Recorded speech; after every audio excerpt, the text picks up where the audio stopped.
ये सखी का हो सखी? देखत है आजकल तू एकदम उदास उदास रहे हो, कौनो दिक्कत परेशानी बा का हो? हाँ हो, दिक्कत परेशानी ना हो तो काहे के ऐसन बात हो? अरे कौन परेशानी बतानी हमहू से बताई दू। अच्छा सुना, सुनावा। सुधिया आवेला बलमुआ के बहुत रोइला, सुधिया आवेला बलमुआ के बहुत रोइला, सुधिया आवेला बलमुआ के बहुत रोइला।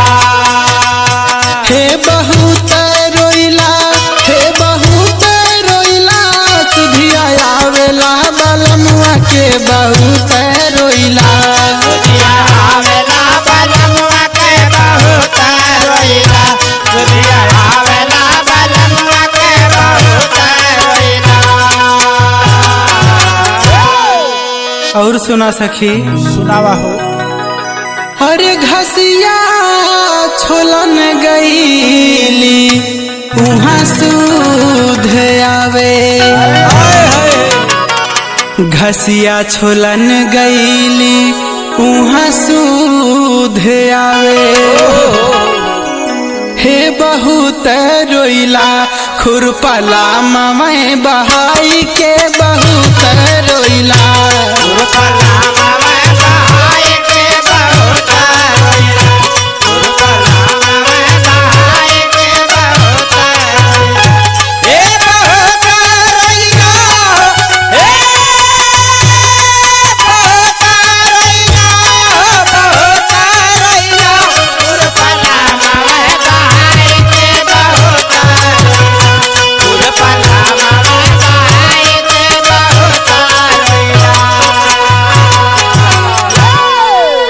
बड़ा कष्ट बा ये सखी, तब तो उन्हीं के टेंशन रहेला ये सखी। और सुनावा। सुना, हर पनिया भरन गईली उहाँ सुध आवे, हर पनिया भरन गईली उहाँ सुध आवे। हे बहुत रोइला घैला ला ममै बहाई के बहुत रोइला।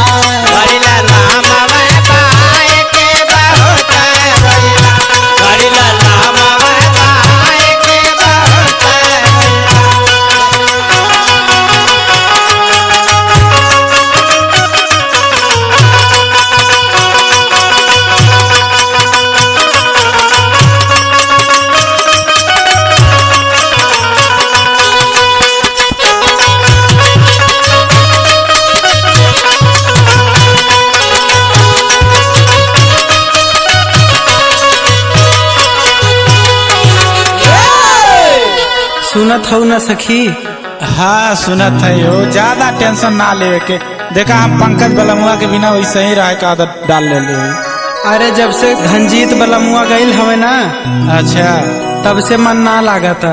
अच्छा अच्छा, और सुनावा। सुना, हे सजिया सुतन गईली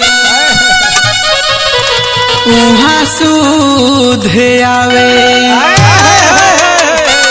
हर सजिया सुतन गईली उहाँ सुध आवे। हे बहुत रोइला तकिया मुड़े तर दबाई